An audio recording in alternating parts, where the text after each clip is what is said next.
des chefs d'État et de gouvernement de la CEDEAO qui s'est tenue samedi dernier à Abuja et au cours duquel vous avez dû constater que la conférence des chefs d'État a décidé de la levée des sanctions qui étaient en place vis-à-vis du Niger, du Mali, du Burkina et de la Guinée. Pour nous, il s'agit d'un jalon essentiel. Le président de la République avait annoncé lors de sa conférence de presse il y a quelques jours que le Bénin était favorable à une levée des sanctions et ce travail a permis, après cette prise de position du président de la République et de concert avec ses homologues de la sous-région, on constate maintenant une levée effective des sanctions au niveau de la CEDEAO, mais également au niveau de l'UEMOA, ce qui veut dire que nous entrons maintenant dans un processus qui est un processus de normalisation et de reprise normale du cours des choses au sein de la communauté de peuple, la communauté de destin que nous avons au niveau de l'Afrique de l'Ouest. C'est un élément essentiel, d'autant plus que nous allons rentrer, nous sommes en plein dans le carême chrétien, nous allons rentrer dans quelques jours dans le mois sacré du Ramadan et il est important que ces mois qui sont des mois de piété, ces mois de partage, de pardon, d'évolution en fait, soient des mois que ces situations puissent évoluer pour permettre à nos frères et sœurs, notamment du Niger, de pouvoir faire face en fait à ce mois sacré de la meilleure manière possible en fait. Donc voilà, je voulais qu'on puisse échanger sur ce point essentiel, cette évolution majeure, puisque le président de la République l'avait déjà annoncé sur la position du Bénin, et c'est la réalisation de cette annonce par le président de la République. Depuis samedi soir, les frontières du Bénin sont effectivement ouvertes. Nos agents de douane, de police sont positionnés en fait à la frontière et prêts à ce que le circuit naturel et le flux naturel des échanges puissent reprendre entre le Bénin et le Niger. Des questions? Oui, monsieur le ministre. Oui. Je suis Alain Sotoumé, la Télévision nationale. Aujourd'hui, la CEDEAO lève des sanctions imposées au Niger. En 50 ans, on l'analyse d'une manière ou d'une autre.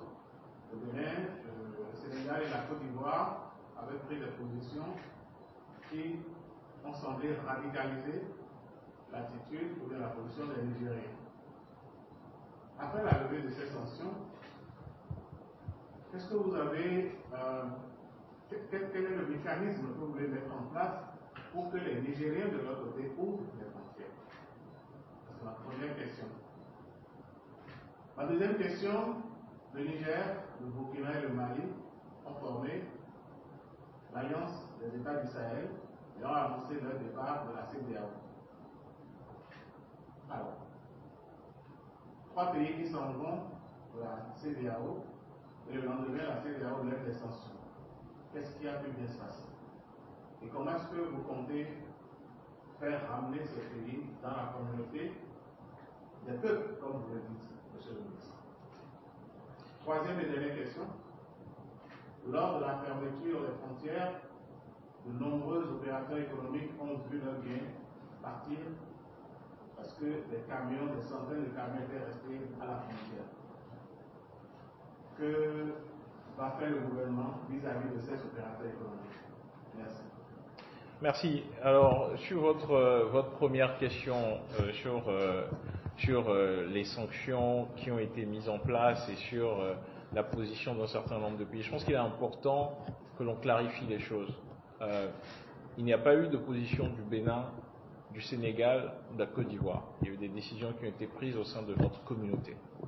Nous avons une communauté, une organisation commune qui est la CEDEAO. Il y a des décisions qui ont été prises au niveau de la conférence des chefs d'État de la CEDEAO. Nous, au Bénin, nous sommes un pays qui respectons nos engagements internationaux. Et c'est dans le cadre de ces engagements au sein de la CEDEAO qu'un certain nombre de mesures ont été prises par rapport aux décisions qui avaient été prises lors du sommet des chefs d'État. Et de la même manière, vous avez dû le remarquer, lorsque le président de la République, il y a quelques semaines, et bien avant même qu'on ne parle de la création, de la formalisation de l'AES ou du départ d'un certain nombre de pays, le président de la République, dès la fin de l'année dernière, avait dit « Nous, au niveau du Bénin, nous sommes ouverts à la levée des sanctions ». Mais nous ne l'avons pas fait de manière unilatérale non plus. Nous avons, le président de la République avec ses pairs, travaillé au sein de la CEDEAO pour que ce soit une décision commune qui soit portée. Cela va dans le sens de ce que nous avons toujours préconisé, c'est travailler au sein de notre communauté pour porter notre voix.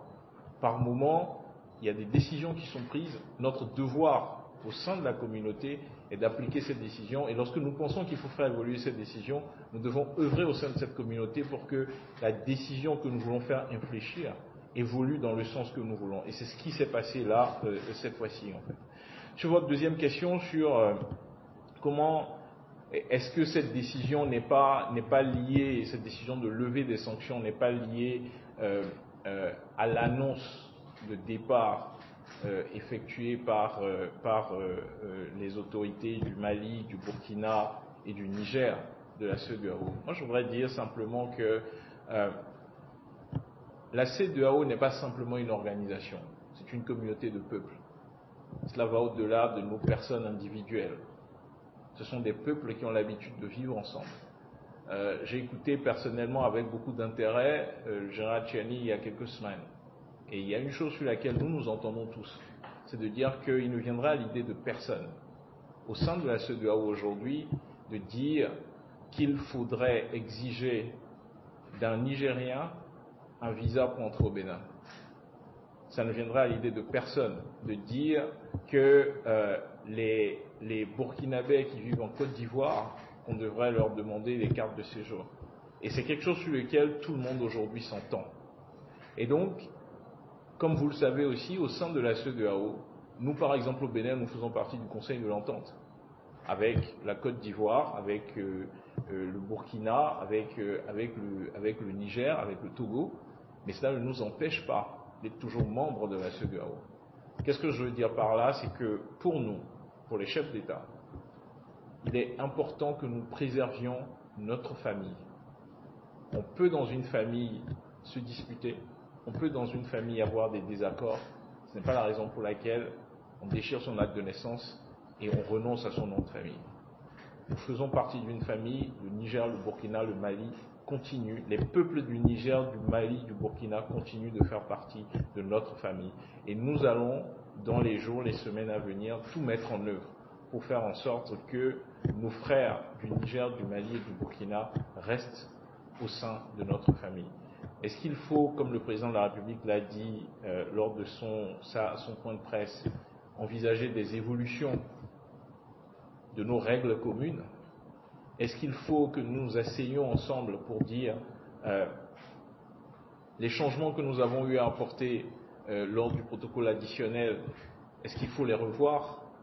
Il faudra le faire probablement à un moment donné. Mais pour l'instant, notre conviction profonde, c'est que la famille doit rester unie, et c'est au sein de cette famille, tous ensemble, que nous allons faire les changements nécessaires pour pouvoir amorcer les nouvelles étapes que nous voyons.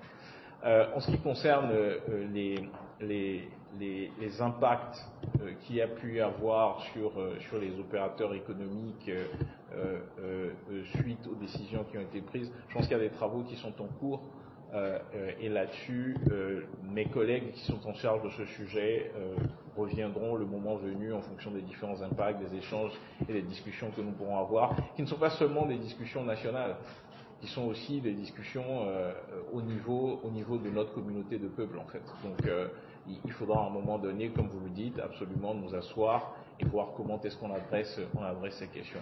Le plus important aujourd'hui, c'est de constater que les sanctions sont levées, que la situation, nous espérons, va s'améliorer en fait pour nos compatriotes et pour nos frères et sœurs du Niger, du Burkina, du Mali et de Guinée, et que très rapidement nous allons pouvoir revenir à la normale et reprendre le cours normal des choses au sein de notre communauté. Une dernière question sur le permettez, Monsieur le ministre. Quelle sera l'attitude de venir si les autorités nigériennes maintiennent fermées leurs frontières avec nous? Moi, je crois dans le fait que toutes les autorités veulent le bien de leur population. Nous sommes dans une logique au sein de la communauté qui est une logique de dialogue, une logique de main tendue, d'ouverture. Je pense qu'il y a il y a des gestes qui sont très forts, qui ont été posés par les chefs d'État. Je suis convaincu qu'en face, nos frères du Niger comprendront ce geste, le saisiront au bon et profiteront en fait de la période dans laquelle nous rentrons aujourd'hui, qui est une période importante, parce que nous croyons tous d'une manière ou d'une autre en Dieu, pour pouvoir saisir cette main tendue et faire en sorte que nous puissions avancer le plus rapidement possible vers une, normalisation des choses en fait. Merci Monsieur le ministre. William Pigan de Canal 3 J'ai deux questions. La toute première, au temps fort de cette crise, ou de cette tension dans la sous-région avec le Niger précisément, le chef de l'État, désigné médiateur en instance sous-régionale, a été donc annoncé à Niamey, rien n'est fini. Et plus tard, vous-même, annoncé à la tête d'une délégation en visite à Niamey. Est-ce qu'aujourd'hui, la levée des sanctions annonce ou préfigure d'une descente des autorités béninoises? Et deuxième question, elle est intimement liée à la première. Est-ce que diplomatiquement et de façon bilatérale, les autorités béninoises vont engager des actions avec les autorités nigériennes pour que ces deux États-là économiquement puissent relever la pente des États? Merci.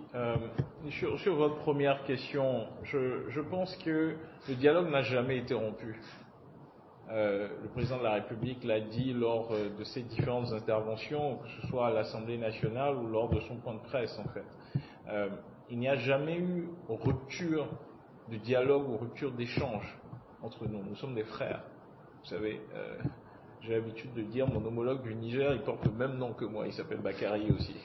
Et donc, régulièrement, nous avons des échanges, nous parlons.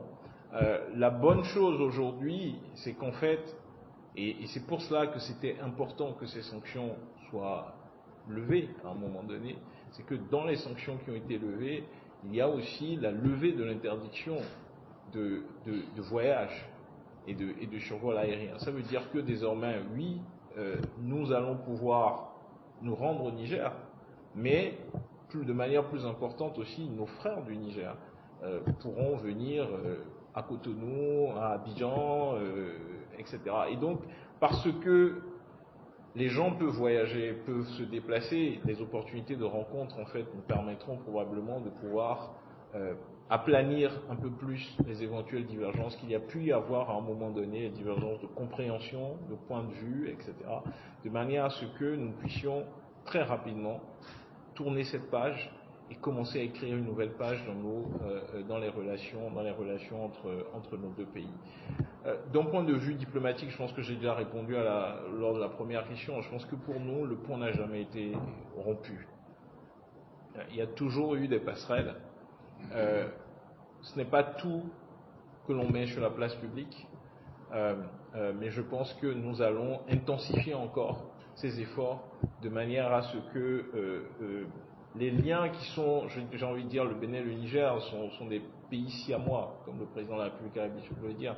Il ne peut pas y avoir, le Bénin ne déménagera pas, et le Niger non plus ne déménagera pas. Donc nous sommes obligés de travailler ensemble, et je pense que la levée de ces sanctions pose les bases pour que nous puissions avancer de manière rapide vers que nous puissions commencer à écrire une nouvelle page en fait de notre histoire commune.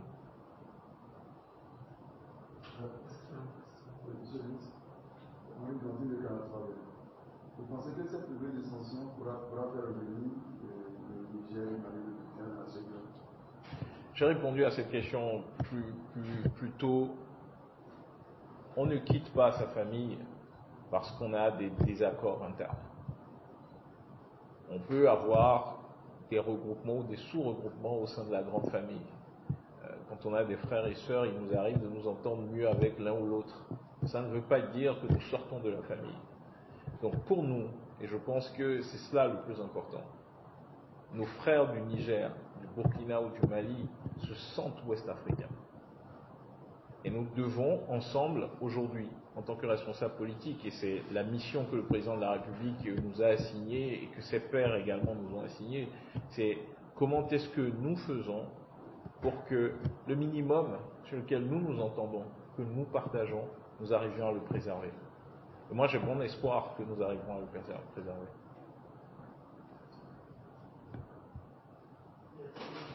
Plus de questions ?